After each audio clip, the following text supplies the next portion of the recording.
Gandang umaga po. Ako po si Robin Articio Macosa from New Life Church na Naik, Cavite. Nakatanggap po ako ng regalo ng OCC. Age ko 13 years old.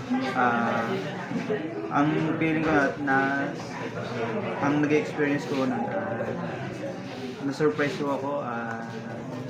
Naging masaya kasi yung una ko natanggap na regalo sa church kasi hindi pa ako nakakilala sa Panginoon.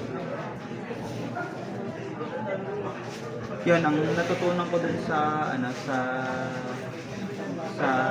time na yun, nakatanggap ako nun kay Lord.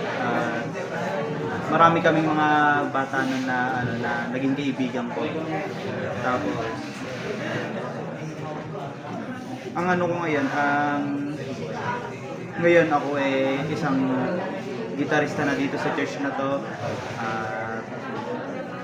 Yun, nagpapasalamat ako unang-una kay Lord sa church, sa family ko, at saka sa OCC, saka sa mga nag-donate po ng mga gift na yon. Maraming salamat po. God bless po.